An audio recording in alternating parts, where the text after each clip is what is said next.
looking at myself, but then I was like, oh, you're not the producer. There we go. Hello, good morning. Great to have you here, John. Yeah, great to be here.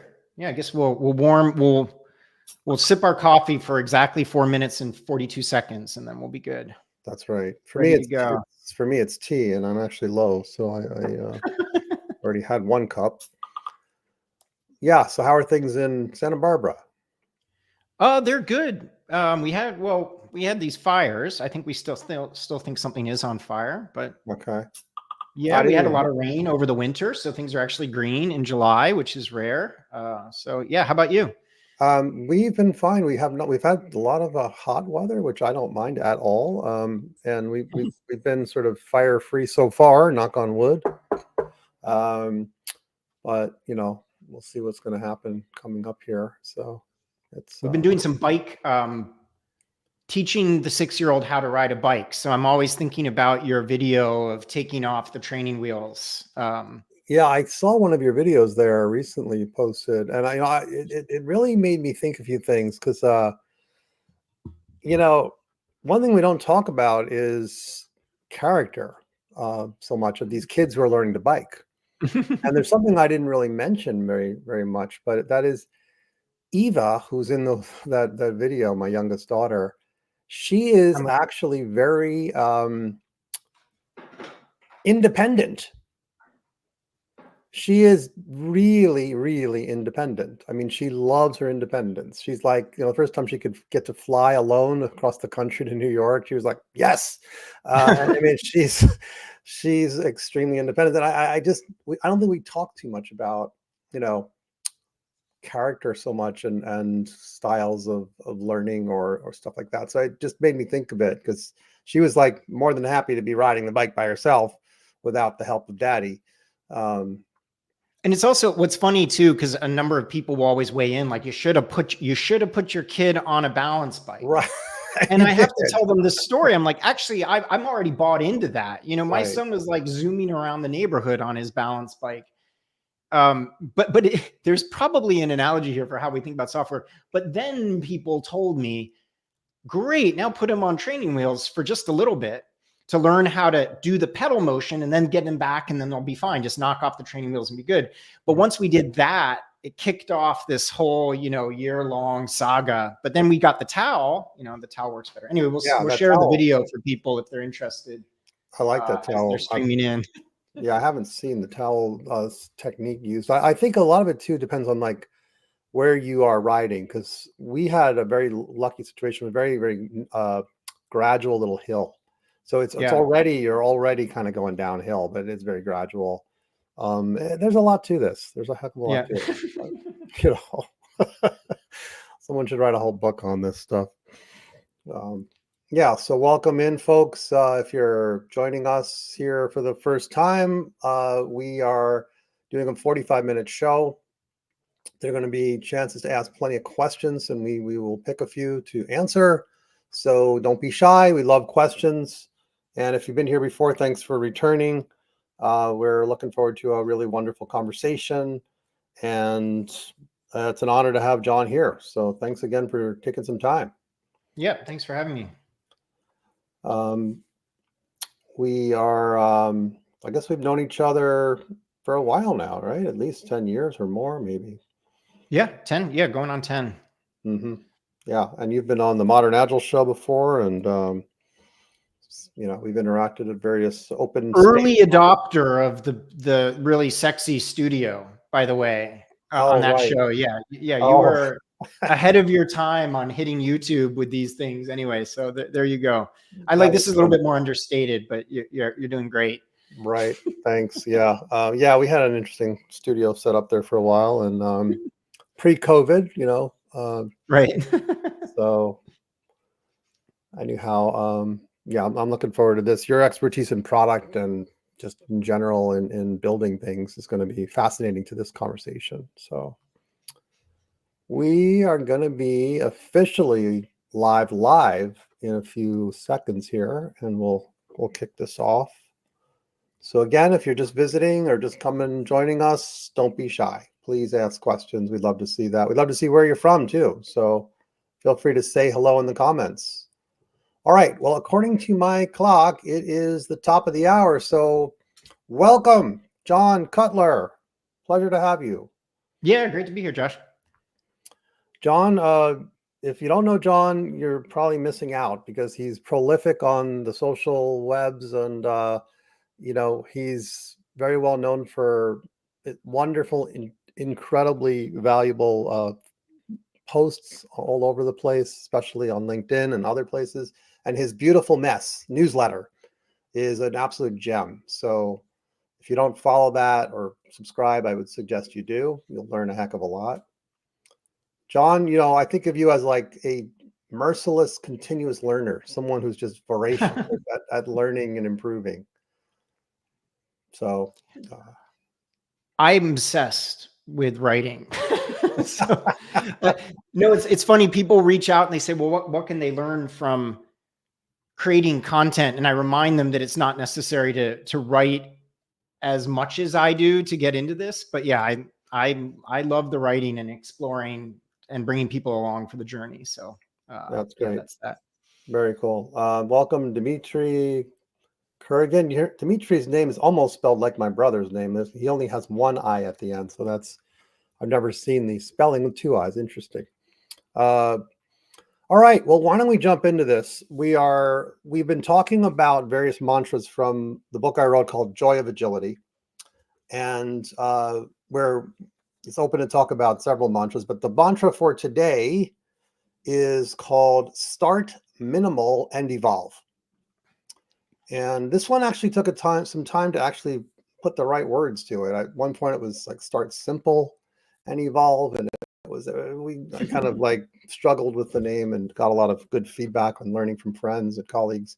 But that's what it came to, Start Minimal and Evolve. What does that mean to you, John?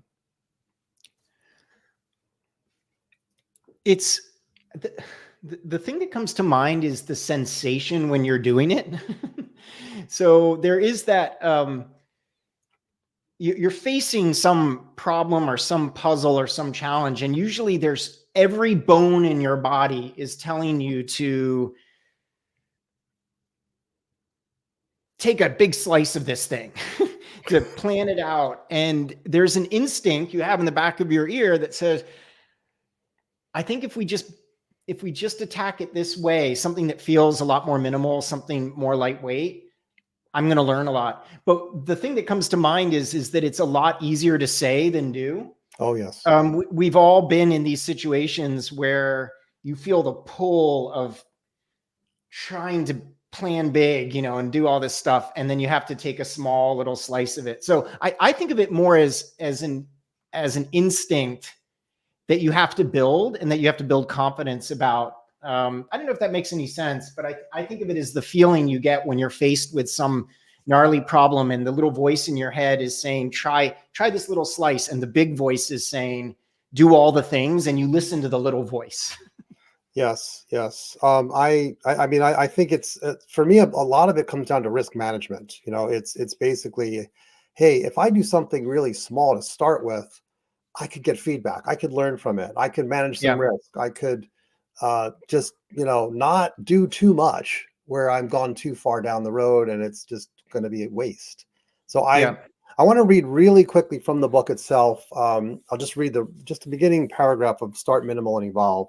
When you don't know exactly what to create, what will delight customers, or what will help you achieve your goals, it helps to start with something minimal and iteratively improve it. Instead of guessing as to what to create, acknowledge that you are operating under conditions of uncertainty and use an approach that helps you quickly and easily learn what to create.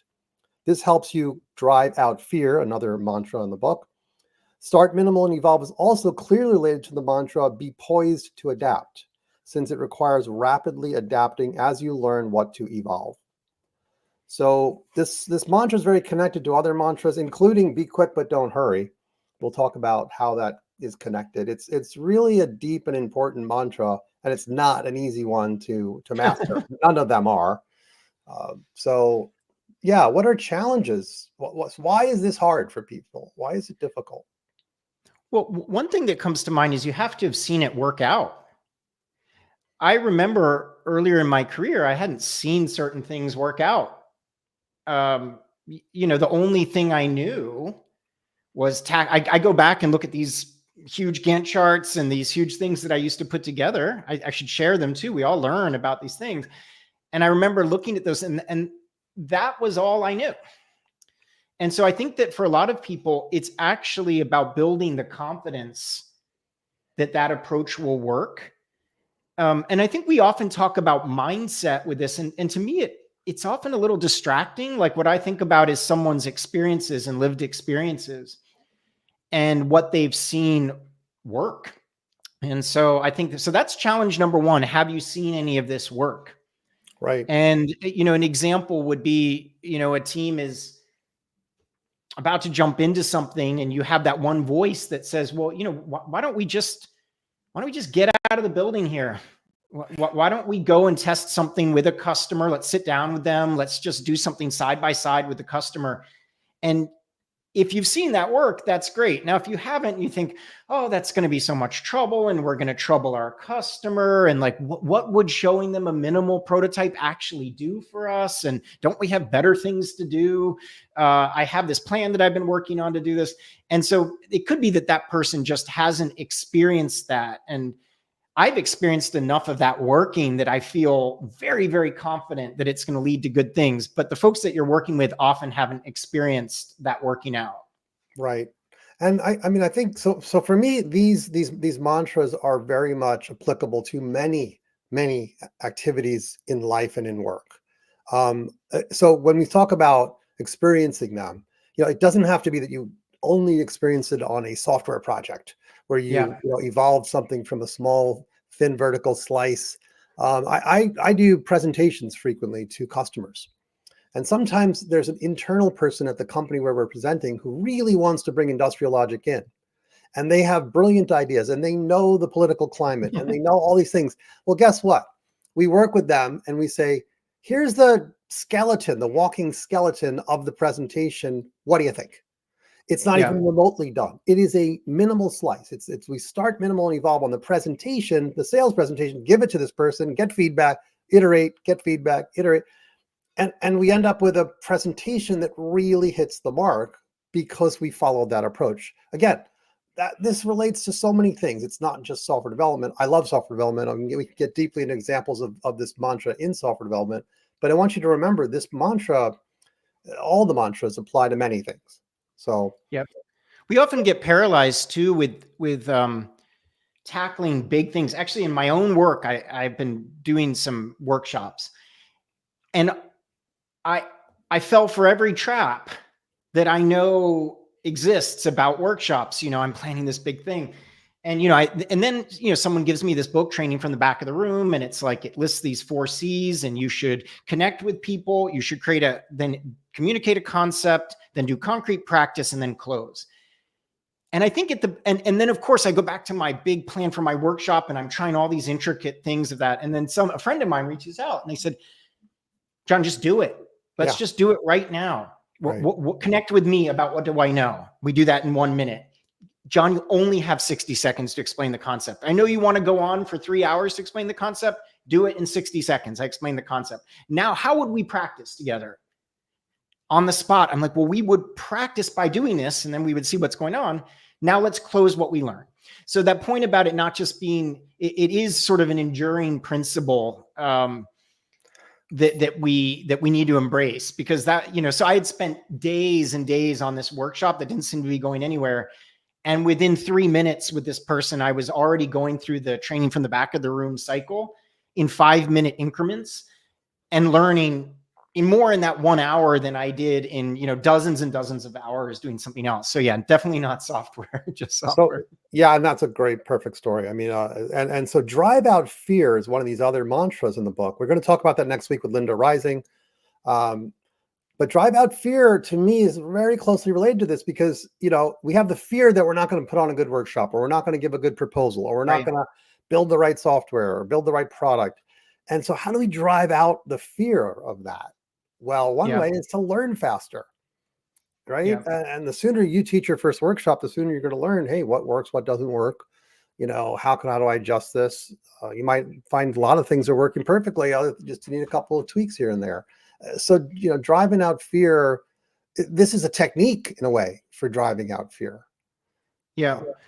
I feel that that's also a part of it where you do need to suspend the fear and suspend the disbelief for these short periods of time to be able to do that. There's a great story from a place where I worked called Appfolio here in Santa Barbara. And if I'm understanding correctly, they went for a couple quarters debating this machine learning thing. Is it going to make money? What technology are we going to use? They met every week. They discussed it. And I think there was a point where someone kind of hit the wall and they said, you know what? We have people upstairs who can review the applications in under 60 seconds. I'll put a progress meter on the screen while they do it. And then we'll test this out. Well, let's make money tomorrow. The thing that jumps out back to what you were talking about is imagine after that level of investment and everyone's is deeply vested in this effort and they're vested in the technology. Imagine that you're a lead architect or whatever, and you've been spending all your time researching machine learning, and there's a lot of expectations. The founder is in the room of the company wondering what's going on. Talk about fear, so the creating an environment where someone could even propose that is half the work, and I think that's that reminded me of what you just said, that you have to create these environments where you can't have the fear of doing that. Right. So the culture must allow for this to occur. It's extremely important. So you used a phrase when we were talking before the show started about learning faster than you ship and shipping faster than you learn. Can you talk a little bit about that? Yeah, that was funny. I worked at a company that was involved in the data space called Amplitude for a long time. And my coworker, Tanner McGrath, had this great line, are you shipping faster than you learn or learning faster than you ship? And one of the interesting things about that statement is there are parts of the technology ecosystem or product making ecosystem where the problem is they're actually shipping too fast. They're shipping faster than they can learn. Right. And so if you think about like my little training from the back of the room example, imagine if I did that in 5 minutes, but I never really incorporated what I learned in those 5 minutes. I just kept blindly going away and trying to do that. The important point though is that many companies are actually kind of learning faster than they ship. Every bit of feedback that's coming to the sales team, every bit of feedback that's coming to the group, the company's brimming with ideas, which in a sense are encapsulated learning. It's brimming with ideas, and they can't get through that cycle fast enough to do that. And I think that was an important realization for me, to people to think about where their companies are at, because in some companies, the constraint is the ability it is really all a learning loop in a sense, but their constraint is actually closing the loop on the learning by getting something out there. Whereas in other companies, it might be the reverse to do that. So it was a curious way to think about it. That it's not just always shipping faster. It could actually be about figuring out how to learn. So that stood out to me as an interesting problem. So for the companies that are sort of they're learning faster than they ship, do they need to get the balance better between those two? I think so. I mean, if you think about it in terms of constraint, if you think about learning as some insight that will be converted into value, and if you were to plot that out, on a Kanban board from like insight kind of thing all the way to the right to closing the loop on that insight, this is what causes massive frustration in those companies. Like I said, people are brimming with ideas. Now, we could debate and say those are hippo ideas, but I don't think that's being quite empathetic to the situation there. You're sitting there, you're an executive, you've got a business to run, you have ideas, everyone has ideas, and the apparatus of closing the loop on that learning is not working as you would expect. And so I think that, if we drew Kanban boards as a loop, which I've tried, which is a lot of fun, instead of just doing it as a left to right board, it's gunked up in one spot. And you need to close that. You need to close that part of the loop to be able to be successful.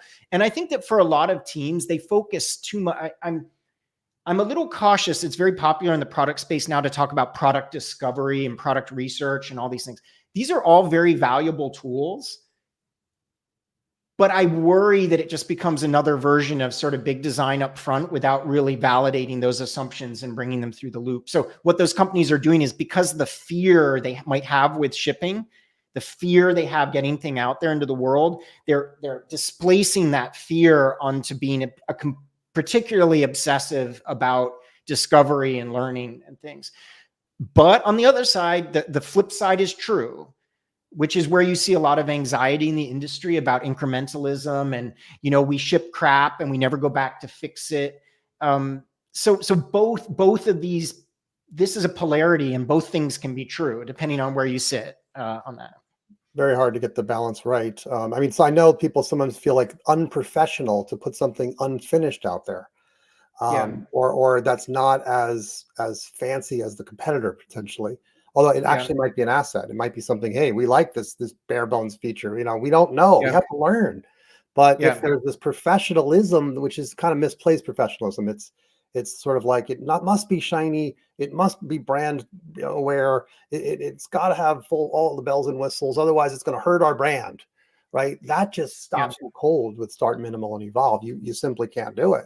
Or you're just afraid of a higher speed learning loop. I think also the thing too is there is a skill to, and I learned this when I was heavily involved in music and music production. There is a skill to architecting your recording session in a way that lets you improve.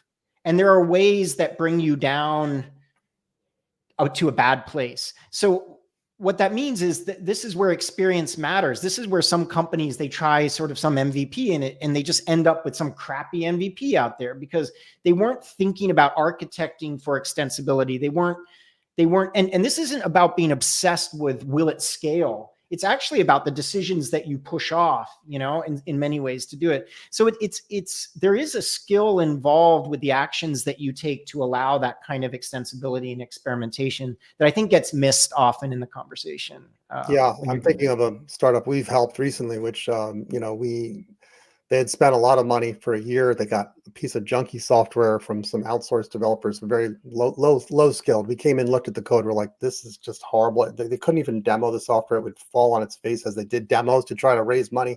It was a disaster. And the suggestion was, let's rewrite it from scratch. So we spent 2 months really, producing something that could make them money. And we had to make some decisions there, which eventually we had to undo months later, like using some certain AWS authentication feature, which was fine for the short term, but for the long term, not good at all. And when you had to undo that, you can take months to undo that authentication work, So going into it, it's like, well, what is the big picture here? How could we be smarter about our early ideas when we start minimal? How do you start minimal smartly?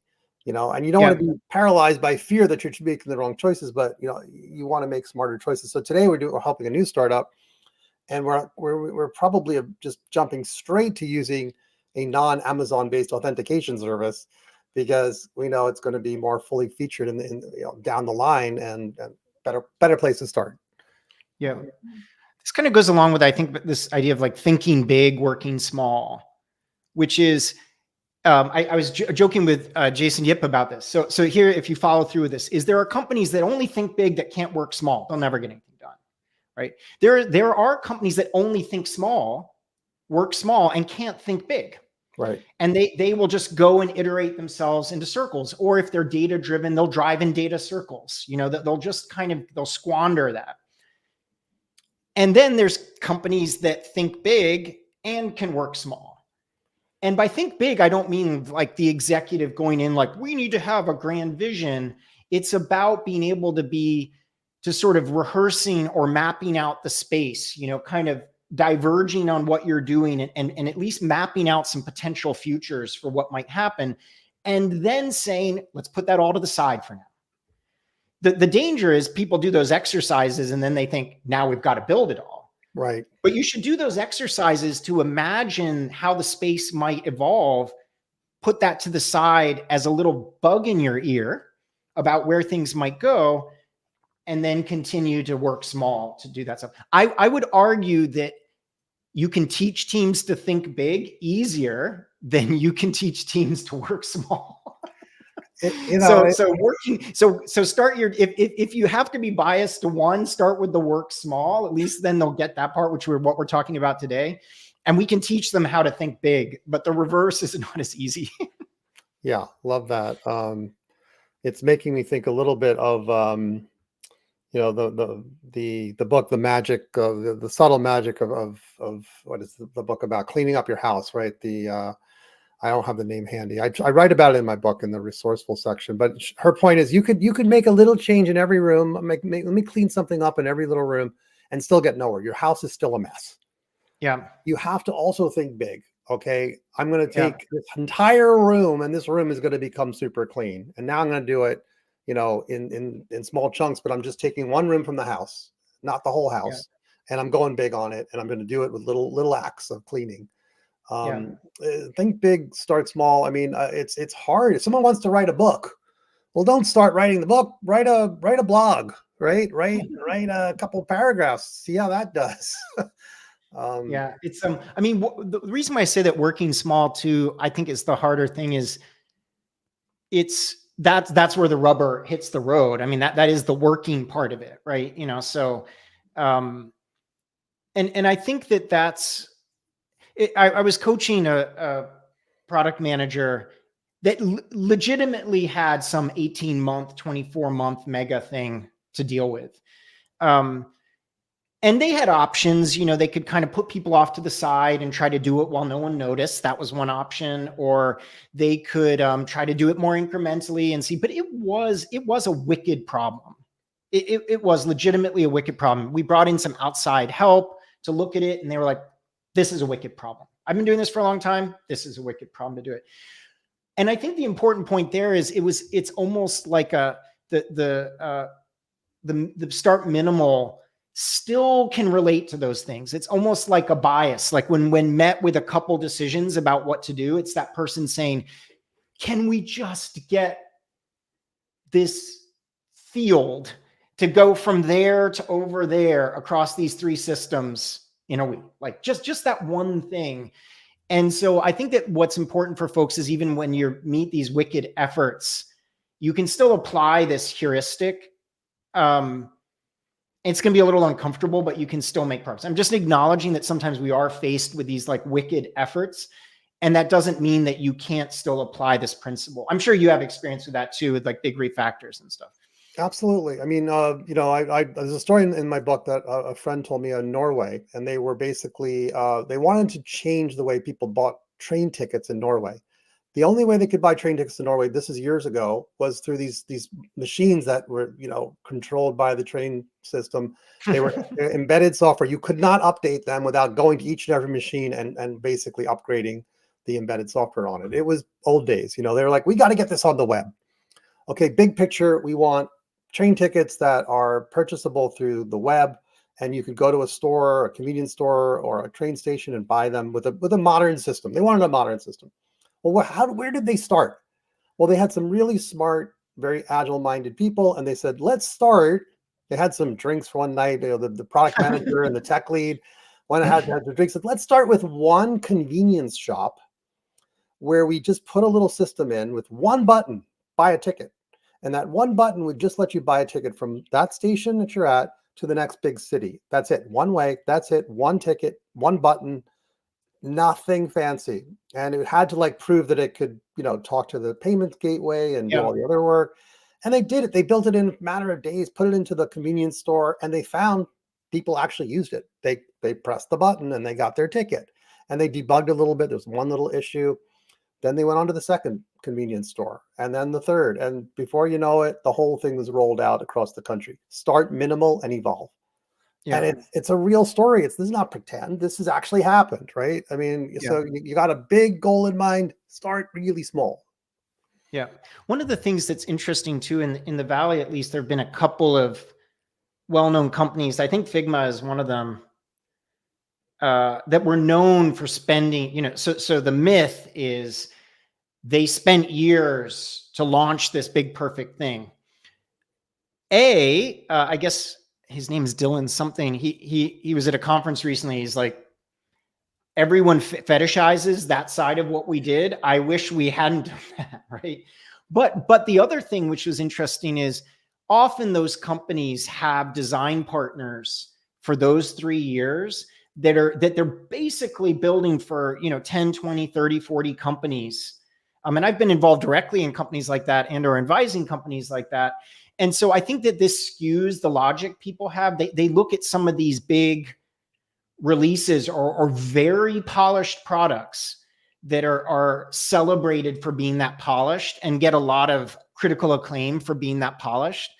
Yet at the same time, you're not seeing behind the scenes. Like you're not seeing them working with those design partners over potentially quarters or years to be able to do that.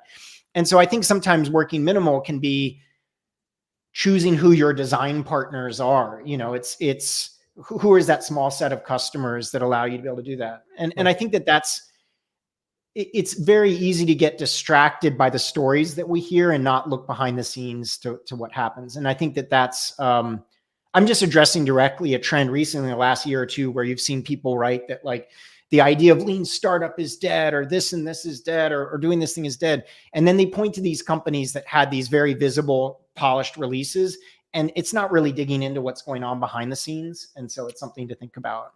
Yeah, I mean, I remember when Google Docs came out, and I was just like, it could do far less than Word, but it did do something Word didn't do at the time, which was Yeah. let multiple people collaborate on the same document at the same time. So it had provided this unbelievable feature that just didn't exist before, but it wasn't super polished. It wasn't like full featured.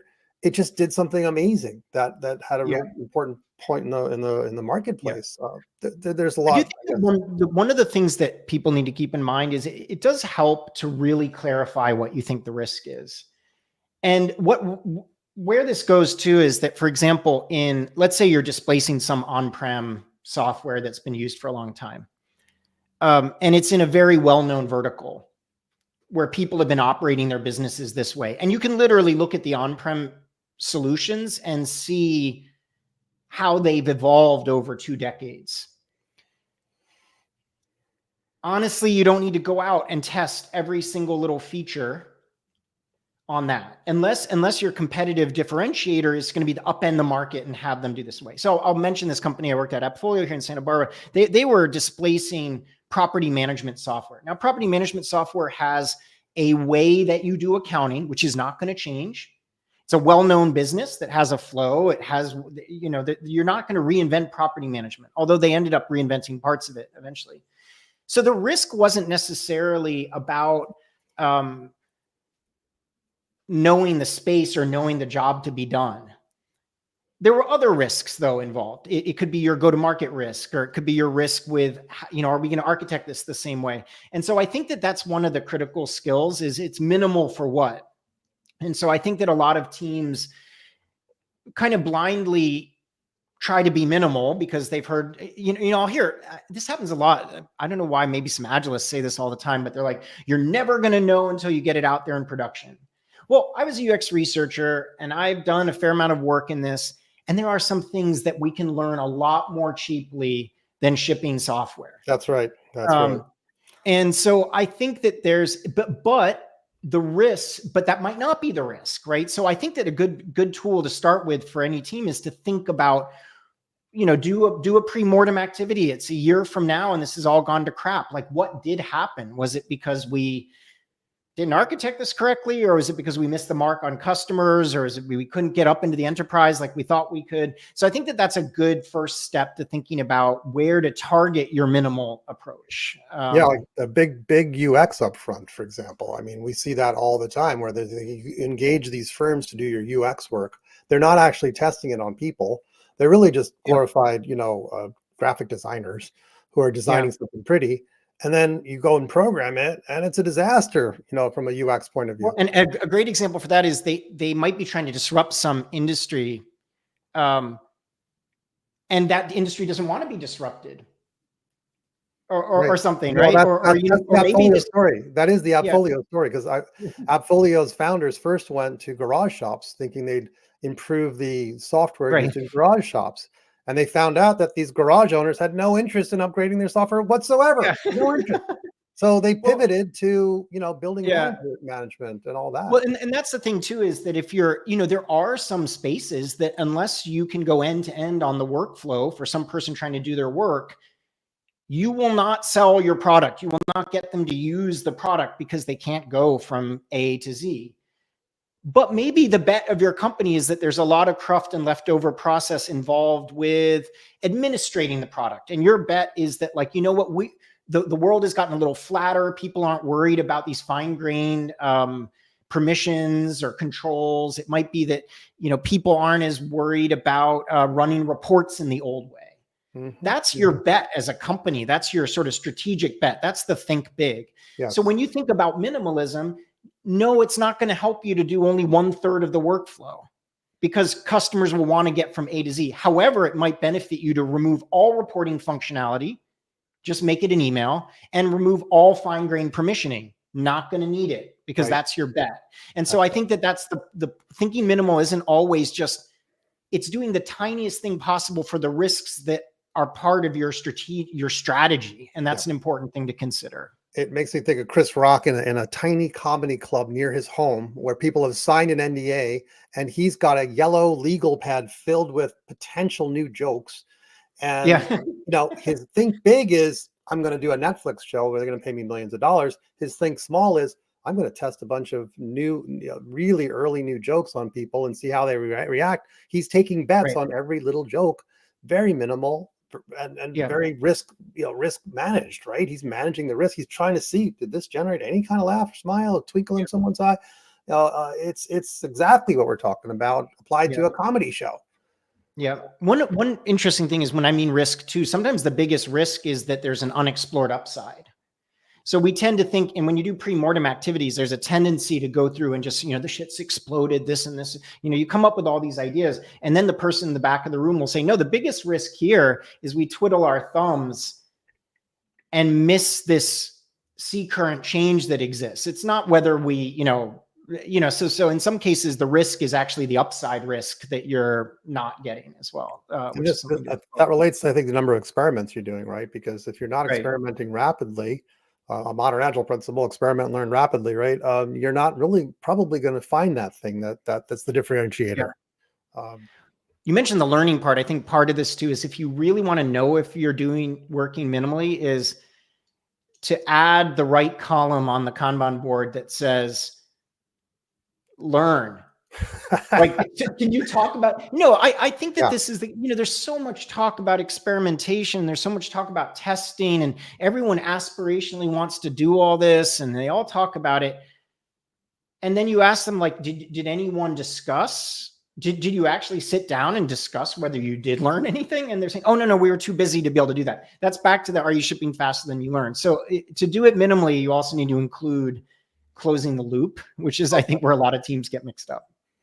You got to slow down to learn, right? To reflect and learn and decide, are we going to change? Are we going to pivot based on what we learned? Are we doing anything different there? Or is it just a factory of, your feature factory concept, or just the continuous busyness, as Tim Ottinger likes to call it, right? How busy are we? Yeah. Interesting. Well, we should take a few questions from the audience. It's a pleasure to have you all here. Thanks for attending. Let's see here. A couple of things I want to mention. So Alexander has mentioned here, starting with a minimal approach and gradually evolving is a great and only working strategy. By focusing on the essential aspects and iterating as needed, we can avoid unnecessary complexity and adapt more effectively. So, I think there are people, though, that would say this is not true. We can define a bunch of things up front, and this evolutionary design leads to too much rework. There are plenty of people that say that. Too much rework. You're wasting time reworking. You could have done a little bit more planning up front, and this is all nonsense. That's why Agile's going down. I love the book. There's How Big Things Get Done. It's a great book about mega projects. I would suggest everyone reads it. And first of all, it's like the chance that a mega project is going to work out is very low, but some mega projects work out better than others. For example, solar arrays and solar plants have a much greater chance of success than nuclear power plants, for example. And he lists a bunch of principles, modularization being one of them. There's certain types of guidance and things that you can do. It was an eye-opening book because we sort of, he has a point in the sense we here we are building something that's going to make a company $1 million, and there's a company doing couple $billion mega project. And we think we can't plan for our $1 million thing. And it's like, well, actually, I don't know. But what I loved about his principles, he has one in there about thinking slow and acting very fast. Mm. And was this idea that when we think about planning, we think about coming up with all these assumptions and making the big Gantt chart and doing that. And what he calls planning is actually like an active thinking process. It's rehearsal.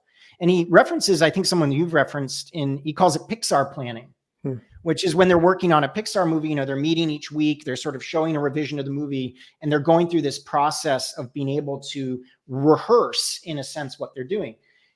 The opposite of it is, he says, the mega projects, that because time is such a factor, you need to finish the mega project very quickly. Otherwise, there'll be an earthquake, or there'll be a tsunami, or something's going to happen to be able to do it. What I love, though, is he applies it to software and accepts that in software, what we're often doing is rehearsal. It's like a continuous rehearsal with what we're doing to be able to get that. And so I like that a lot, because I think that people, we're thinking about our software projects, and then someone will say, well, could we just plan a little bit more here? I think what they're saying is, could we do some participatory rehearsal here more? Right. And so I think that they might have a point if that's what they mean, but that's often not what they mean. Right. And so I think that that's the, I don't know if that makes any sense, but I think that's what's going on with that. Like, I think some people do have a point that we could do an event storming activity, that we could try to rehearse this effort. We could think, why not spend a couple days sort of exploring the universe of potential outcomes here to inform our approach, to rehearse, to go through the motions. Yes. It seems like an inexpensive thing to do, but also it's starting minimally. It's like doing what you can. So I don't know. I don't think that's the type of planning most people do, though. Unfortunately, they're not doing Pixar planning.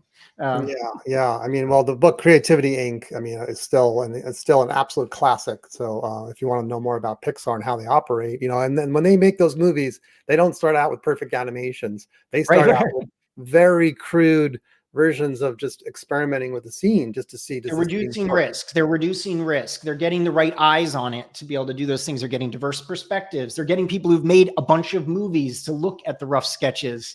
That's right. Every week. That's right. So the term I use all the time is, evolutionary design. And to me, it applies to all those things in life, and movie making, as well as software or anything else. It's evolutionary design. There's the real skill to it. It takes effort and skill to learn, how do I start with something minimal? Like, how minimal do you mean, right? If I'm playing blackjack, could I play blackjack without an ace card? Because an ace card's complicated. It's an 11 and it's a 1 in different situations. Could I make a version of blackjack early on that doesn't have an ace and still play the game, the essence of the game of hitting and staying? Well, probably it could, but they don't think that way. I got to have 52 cards. I found it takes time. Yeah. One thing you mentioned in the evolutionary design thing is, as someone who's played in the UX space and product space, and at least I know engineers, which I don't know. There is so much more in common from a philosophical standpoint with UX and engineering than people make it out to believe. I'll frequently hear someone say, oh, the big design up front. And what they're referring to is 20 years ago, when some agency was brought in and had 35 screens that they needed to develop. That's not the state of practice at the moment. That's not. So concepts around evolutionary design, concepts about exploring these potential futures that might exist, concepts of, there's way more in common with something like event storming and journey mapping or blueprinting from a service standpoint now than it was. And so I would encourage people to give that a second try if you've been burned. in the past on that, because I think there's a lot more in common. And I know this to be true. I did an event storming exercise recently, and it was just an amazing activity to have you design folks, the customer, customer people involved, product managers, customer support people involved. And then engineers were involved in watching the domains emerge somewhat organically from the exercise so that they could take a slice across that thing. That's a really incredible collaboration opportunity that if all you remember is a designer showing up with 50 screens and build this, that's not what's happening now among teams. So you should consider it. I'd say that, like, from my experience working with web design companies, they Yeah. still do wireframes, and they'll say, hey, we're going to redo your entire website. We're going to create 50 wireframes for the entire website. It'll take us 3 or 4 months, and then we'll give them to you.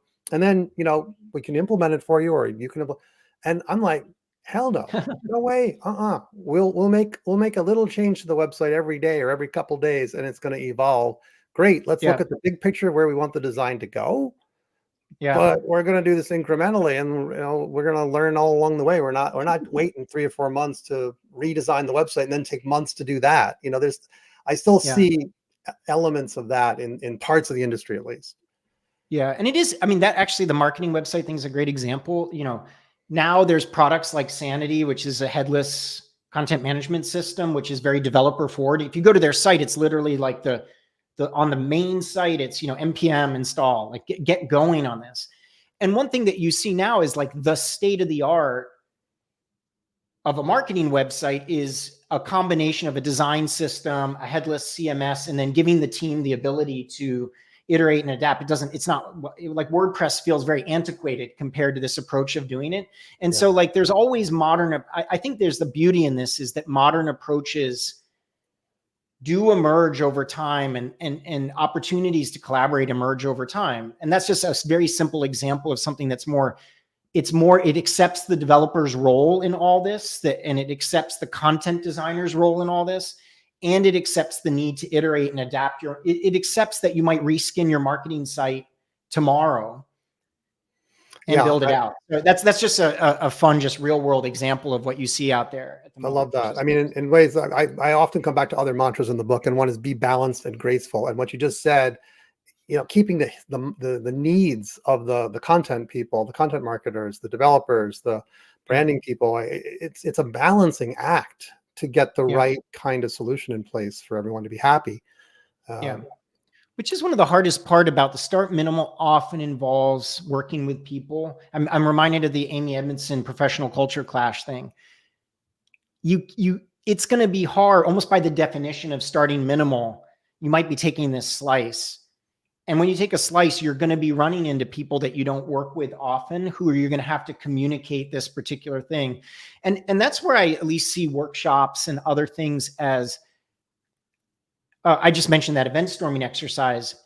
People walked out, the marketer walked out of that saying, well, that was amazing. Normally we just make up this customer journey map. And we did this activity with developers. They were building sort of professional connections between people. They were understanding that we're way more similar than we are different, even though we do have our differences in a workplace. And so I think that one thing that you see is the tech teams working minimally, but not building bridges to the rest of the organization about what that means or inviting them into the process. And so working minimally does involve inviting people in almost by definition to what you're doing, which is something that you'll need to juggle.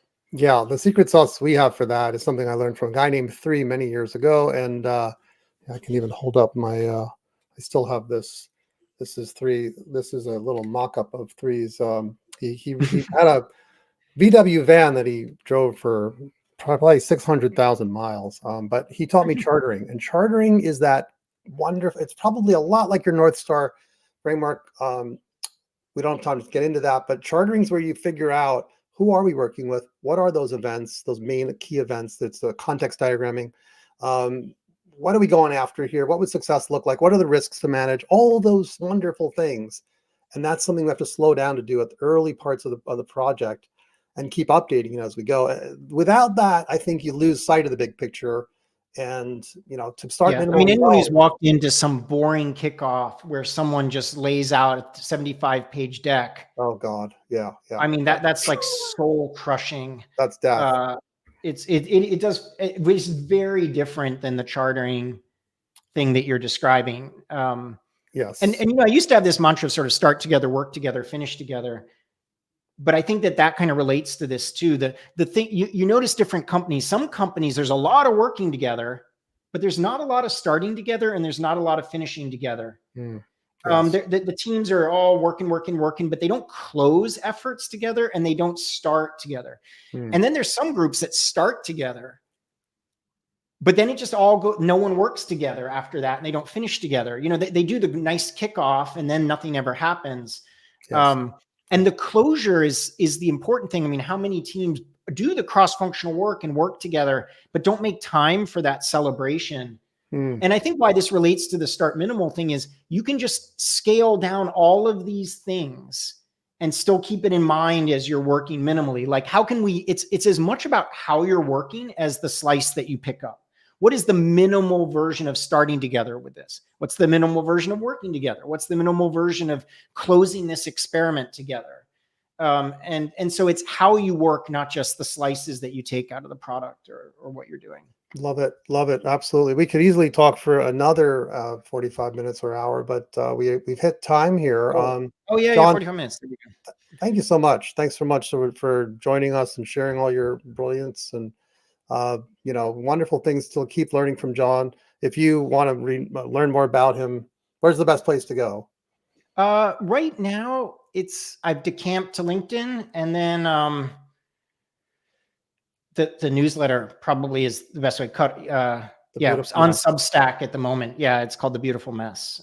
Wonderful. Wonderful. Thank you again for being here. We'll be back next week to talk about Drive Out Fear with Linda Rising, who's that's going to be amazing. Yeah, amazing. wonderful. She's a co-author of a couple of books on related to that topic, the fearless change and more fearless change. So really looking forward to that conversation. But John, this has just been incredible. Thank you so much for taking some time with us. My pleasure. All right, talk to everyone soon. Bye. Yeah.